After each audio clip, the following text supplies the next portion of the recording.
प्यारे विद्यार्थियों, आप सभी को मेरा नमस्कार। मैं डॉक्टर नेमीचंद कुमावत, सहायक आचार्य हिंदी विषय, राजकीय महाविद्यालय की आपकी इस बीए प्रथम वर्ष विषय हिंदी साहित्य के प्रथम प्रश्न पत्र की आज की इस ऑनलाइन कक्षा में मैं आप सभी का हार्दिक अभिनंदन और स्वागत करता हूँ। प्यारे विद्यार्थियों, हाल ही की जो ऑनलाइन कक्षाएं हुई थी, जिसमें हमने आपकी जो पाठ्यपुस्तक है प्राचीन काव्य, उसका जो 8वां अध्याय है मलिक मोहम्मद जायसी पर आधारित, जो जायसी जी ने पद्मावत नामक महाकाव्य लिखा था, और उस महाकाव्य का एक सर्ग नागमती वियोग वर्णन खंड से संबंधित 15 पद आपके पाठ्यपुस्तक में संकलित किए हुए थे, जिनका हमने विस्तार से 7-8 ऑनलाइन कक्षाओं में विस्तार से अध्ययन करते हुए उन पर विस्तार से बातें और चर्चा की। साथ ही नागमती का जो वियोग वर्णन है वो हिंदी साहित्य की अमूल्य निधि माना जाता है। इस आधार पर मैंने आपके लिए एक मॉडल आंसर भी तैयार किया है।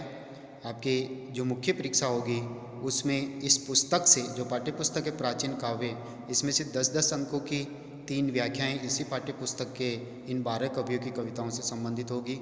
साथ ही इसी पाठ्यपुस्तक के इन 12 कवियों की कविताओं पर, कवियों पर या उनकी विषय वस्तु पर आलोचनात्मक 3 प्रश्न 20-20 अंकों के होंगे, यानी 60 अंकों के 3 प्रश्न और 30 अंकों की 3 व्याख्याएं, 90 अंक की है। और एक 10 अंकों का एक प्रश्न काव्य शास्त्र पर बनेगा, जिसमें काव्य गुण, काव्य रीतियाँ, शब्द शक्तियाँ, काव्य दोष, प्रमुख छंद, प्रमुख 16 अलंकार जो आपके पाठ्यक्रम में, जिनको हमने पिछले ऑनलाइन कक्षा में पढ़ लिया था। तो इस तरह का ये आपका पाठ्यक्रम है। तो ये जो मॉडल आंसर जो मैंने तैयार किया है नागमती के वियोग वर्णन से संबंधित हैं, ये 20 अंकों का आएगा।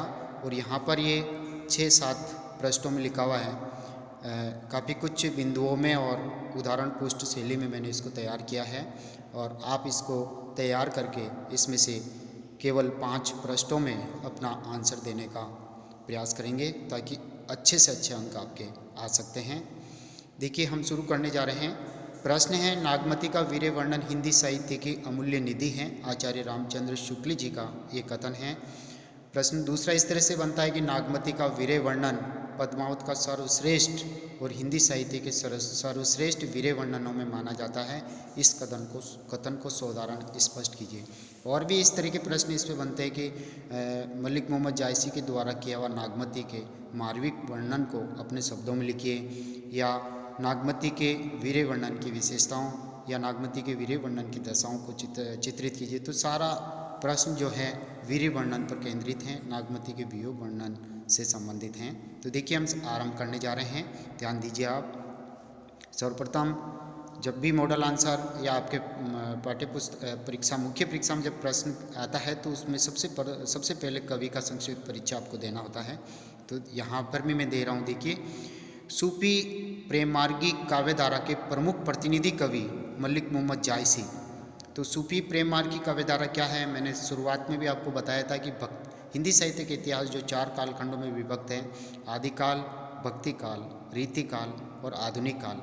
और आपकी जो पाठ्यपुस्तक है प्राचीन काव्य, इसमें आदिकाल और भक्ति काल के कवियों से संबंधित कविताएं संकलित हैं, यानी ये 12 कवि आदिकाल और भक्ति काल से संबंधित ही हैं। और भक्तिकाल की भक्तिकाल 2 प्रमुख काव्यधाराओं में विभक्त हैं। एक तो निर्गुण मार्गी काव्यधारा और दूसरी सगुण मार्गी काव्यधारा। निर्गुण मार्गी भी पुनः 2 भागों में विभक्त होती है: ज्ञान मार्गी यानी संत मार्गी, जिसके कबीर प्रतिनिधि कवि हैं। दूसरी प्रेम मार्गी यानी सूफी कवि, निर्गुण प्रेम मार्गी सूफी कवि, और निर्गुण ज्ञानाश्रयी काव्यधारा। इस तरह से इनको 2 भागों में विभक्त करते हैं। तो प्रेमाश्रयी के प्रमुख प्रतिनिधि कवियों के रूप में जायसी का नाम लिया जाता है। इसी तरह से सगुण मार्गी जो काव्यधारा है, कृष्ण सगुण मार्गी काव्यधारा और राम भक्ति काव्यधारा। कृष्ण भक्ति और राम भक्ति, कृष्ण भक्ति में सूरदास जी प्रमुख प्रतिनिधि कवि, तो राम मार्गी कवियों में तुलसीदास जी प्रमुख प्रतिनिधि कवियों के रूप में माने जाते हैं। तो देखिए, हम आरंभ करते हैं। प्रेम मार्गी काव्य के प्रमुख प्रतिनिधि कवि मलिक मोहम्मद जायसी का जो जन्म हुआ वो सन 1448 ईस्वी में अवध के जायस नगर में हुआ था। वह इनका निधन सन 1542 ईस्वी में स्वीकार किया जाता है। उन्होंने जातीय, धार्मिक व सांप्रदायिक संकीर्णता से ऊपर उठकर मानवीय तत्वों की अभिव्यक्ति अपने पद्मावत, अखरावट और आखिरी कलाम तथा चित्रलेखा नामक ग्रंथों में की है। इनका सर्वश्रेष्ठ ग्रंथ पद्मावत है, जो एक महाकाव्य, एक प्रबंधात्मक कृति है, जिसे एक प्रेम काव्य भी कहा जाता है। इसकी कथा वस्तु के संदर्भ में देखिए, इस महाकाव्य में चित्तौड़ के राजा रत्नसेन और पद्मावती की लौकिक प्रेम कहानी के साथ ही सूफी या मसनवी शैली के सिद्धांतों के अनुसार अलौकिक प्रेम का सर्वांग वर्णन भी हमें उपलब्ध होता है। यह ग्रंथ भाव पक्ष और कला पक्ष के समन्वय की दृष्टि से उत्कृष्ट एवं गरिमा युक्त है। इसमें श्रृंगार रस के संयोग और वियोग दोनों पक्षों का सजीव एवं मार्मिक चित्रण हुआ है। फिर भी वियोग पक्ष अधिक प्रभावी व मार्मिक तथा व्यापक हैं, जो प्रकृति और पक्षियों तक को द्रवित कर देता है। हिंदू मुसलमानों में एकता स्थापित करने वाले कवियों में जायसी का प्रमुख स्थान है। और अब हम पढ़ते हैं नागमती का वीर्य वर्णन, जो हमारा प्रमुख प्रश्न मॉडल आंसर इसी पे केंद्रित हैं। तो आइए हम शुरू करते हैं। जायसी कवि के द्वारा वर्णित नागमती का वीर्य वर्णन। देखिए, जीवन के साथ सुख तथा दुख निरंतर जुड़े हुए रहते हैं। यानी प्रकृति में जिस तरह से रात और दिन का क्रम बना हुआ रहता है, इसी तरह से इस संसार में मनुष्य के जीवन के साथ सुख और दुख अनवरत क्रम से जुड़े हुए रहते हैं, अनवरत क्रम से वो आते रहते हैं। इसमें भी सुख की अपेक्षा दुख अधिक तीव्र तथा मार्मिक अनुभूति कराता है। पंत जी ने भी कहा है, वियोगी होगा पहला कवि, आहा से उपजा होगा गान, निकलकर आंखों से चुपचाप बही होगी कविता अनजान। यानी कोई वियोगी होगा, कोई विरला ही कवि होगा जिसकी आह से, पीड़ा से, वेदना से वो गुनगुनाने लगा और गीत आरंभ हो गया। और वही गीत हृदय की पीड़ा से जो निकला, वो आँखों से अश्रु से चुपचाप, अश्रु के रूप में चुपचाप बही होगी कविता अनजान। यानी कोई व्यक्ति, कोई कवि किसी करुणा से, वेदना से पीड़ित होने के उपरांत ही उसकी आंखों से चुपचाप और उसकी लेखनी से कविता का सृजन होता है। तो ये विरले कवि होते हैं इस तरह की करुणा से अपूरित वेदनामयी कहानी को जो कहते हैं। तो कविता का जन्म ही यहाँ पर वेदना से, दुख से पंत जी ने माना है। आगे बढ़ते हैं हम। यदि हम विश्व साहित्य का अवलोकन करें तो हमें ज्ञात होता है कि विरह का मार्मिक वर्णन विश्व साहित्य में सर्वोपरि रहा है तथा साहित्य में वीर्य वर्णन का महत्व सर्वाधिक रूप से आंका गया है। वीर्य उसी का नाम है जो कभी एकांत में बैठकर किसी की स्मृति में, किसी के वियोग में व्याकुल होकर, सिसक सिसक कर, रो रो कर, बिलक बिलक कर, जिसमें रुदन किया जाता है, रोया जाता है, अश्रु बहाया जाता है, उसी को ही वीर्य कहते हैं, जो किसी के वियोग में गुट गुट करके जीवन जिया जाता है। इसी परंपरा में जायसी के भावुक हृदय में भी वीर्य वेदना साकार हो उठी है। पद्मावत मार्मिक वीर्य की अनुभूति का विशाल भंडार है। इसमें राजा रत्नसेन और उनकी सुंदर पत्नी प्रेयसी पद्मावती तथा भारतीय प्रेम पद्धति और विवाह के अनुसार अपनाई हुई आदर्श भारतीय नारी के रूप में नागमती का वीर्य वर्णन भी किया गया है। तीनों के ही पात्रों के वियोग वर्णन अत्यंत मार्मिक हैं। प्रेम की पीर के पारखी कवि जायसी नागमती के वियोग वर्णन में हमें अधिक सफल दिखाई देते हैं। आइए हम आगे बढ़ते हैं। पद्मावत में रानी नागमती का वीर्य वर्णन 3 स्थलों पर हमें देखने को मिलता है। पहला स्थान है नागमती वियोग वर्णन खंड में। उसे राजा रत्नसेन के वियोग में अत्यधिक व्यथित और पीड़ित दिखाया गया है। यानी जब राजा रत्नसेन हीरामन तोते के द्वारा पद्मावती के रूप सौंदर्य का वर्णन सुन करके उसके ऊपर मोहित हो जाते हैं और वो चित्तौड़ से प्रस्थान कर जाते हैं सिंघल द्वीप की ओर। उस समय प्रकृति की 12 महीने की ऋतुओं के आधार पर 12 मासा वर्णन करते हुए नागमती की वियोग वेदना, उसकी करुण दशा, असहाय स्थिति का अत्यंत मार्मिक चित्र उपस्थित किया है। दूसरा स्थान है नागमती संदेश खंड में।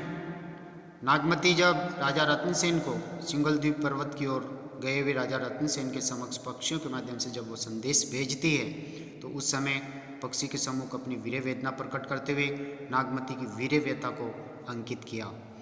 इसके साथ ही तीसरा स्थान ये है महाकाव्य में, इस पद्मावत महाकाव्य की पद्मावती नागमती विलाप खंड में दोनों रानियों को एक साथ विलाप करते हुए दिखाया गया है। रानी पद्मावती के साथ ही नागमती को भी राजा रत्नसेन के जब बंदी होकर के दिल्ली जाने पर अत्यंत वीर्य व्यतीत दिखाया गया है, यानी अलाउद्दीन खिलजी द्वारा धोखे से राजा रत्नसेन को बंदी बना करके जब वो चित्तौड़ से लेकर के चले जाते हैं तो उनके वियोग में पद्मावती और नागमती का एक साथ वियोग वर्णन का चित्रण भी जायसी ने किया है।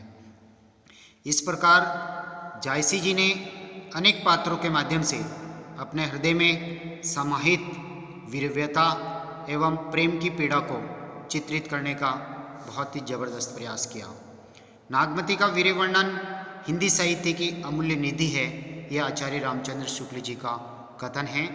पद्मावत में नागमती की वीर्य व्यथा सर्वोपरि है। वह भारतीय नारी अपने पतिव्रत धर्म का पालन करते हुए अपने पति के वियोग में अत्यधिक करुणा वेदना के साथ अपनी वीर्य गाथा को प्रकट करती है। अत्यंत सात्विक वर्णन और पाठक को गर्वित करने वाला ये वर्णन हमें पढ़ने को मिला। अतः भारतीय परंपरा और भारतीय संस्कृति में नारी का जो चित्रण हुआ है वैसे ही मर्यादापूर्ण चित्रण जायसी जी ने यहाँ पद्मावत में वर्णित किया है। नागमती की वीरव्यता के आंसुओं के प्रवाह में भावुकता के साथ बहकर पाठक का मन भी उसी में निमग्न हो जाता है। इसलिए नागमती के वीर्य वर्णन को हिंदी साहित्य की अमूल्य निधि माना गया है। नागमती भारतीय संस्कृति में पली पोसी एक आदर्श पतिव्रता नारी है तथा उसका वीर्य वर्णन अत्यंत सात्विक पद्धति पर और मर्यादापूर्ण चित्रित हुआ है।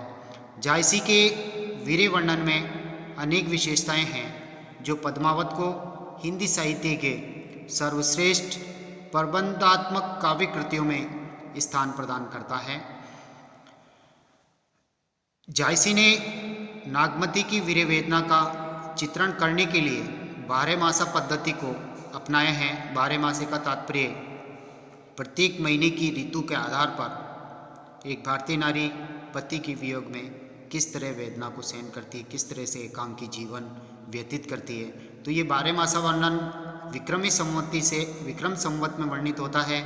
जैसे विक्रम संवत का पहला महीना चैत्र, उसके बाद चैत्र वैशाख ज्येष्ठ आषाढ़ श्रावण भाद्रपद आश्विन कार्तिक मार्गशीर्ष पौष फाल्गुन, इस तरह से ये 12 महीने। आषाढ़ की पहली वर्षा से ये 12 मासा वर्णन जायसी जी ने आरंभ किया और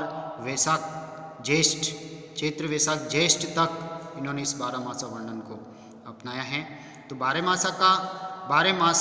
महीनों की ऋतुओं का आधार पर नागमती की वियोग वेदना का मार्मिक वर्णन जायसी जी के इस पद्मावत में हमें देखने को मिलता है। यानी नागमती वियोग वर्णन खंड जो नागमती की वियोग वर्णन से ही संबंधित हैं, जो अत्यंत सार्थक बन पड़ा है। डॉक्टर द्वारिका प्रसाद सक्सेना जी के शब्दों में हम कह सकते हैं, देखिए सक्सेना जी ने क्या कहा, नागमती के वीर्य निरूपण में जितनी गहनता, आकुलता, मार्मिकता, प्रौढ़ता, प्रांजलता, सजीवता, स्वाभाविकता तथा सुकुमारता दिखाई देती है, उतनी किसी अन्य वीर्य वर्णन में हमें देखने को नहीं मिलती है। अतः यही कारण है कि नागमती का वीर्य वर्णन विश्व साहित्य की अमूल्य निधि माना जाता है। उपर्युक्त अवलोकन से स्पष्ट होता है कि जायसी के वीर्य वर्णन में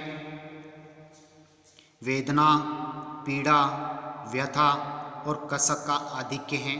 इसके साथ ही नागमती के वियोग वर्णन में प्रकृति भी अत्यंत संवेदनशील हो उठी है। उनके प्रत्येक शब्द में हृदय को द्रवीभूत करने की पूर्ण क्षमता है। वीर्य की पीड़ा से प्रत्येक स्थल भरे हुए हैं, अतः ऐसा अद्भुत वर्णन अन्यत्र मिलना दुर्लभ है।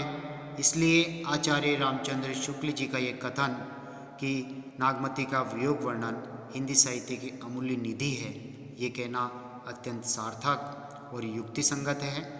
उनकी नागमती के वियोग वर्णन को देखने से, पढ़ने से, उन अनुभूतियों से गुजरने से ये पंक्ति पूरी तरह से चरितार्थ होती है। तो प्यारे विद्यार्थियों, आज की इस ऑनलाइन कक्षा को हम यहीं समाप्त करते हैं। अगली जो ऑनलाइन कक्षा होगी वो इसी मॉडल आंसर पर आधारित होगी, जिसमें हम नागमती के वियोग वर्णन को विभिन्न दशाओं में, विभिन्न बिंदुओं में और विविध शीर्षकों में हम उनको पढ़ेंगे। जो विद्यार्थी पहली बार इन वीडियोज को देख रहे हैं तो वो इस कॉलेज के इस यूट्यूब चैनल को लाइक ज़रूर करें, और जब वो सब्सक्राइब करेंगे तभी उनकी ऑनलाइन उपस्थिति महाविद्यालय में सुनिश्चित हो सकेगी। तो आप सब्सक्राइब जरूर करें। प्यारे विद्यार्थियों, जय हिंद, जय भारत, धन्यवाद।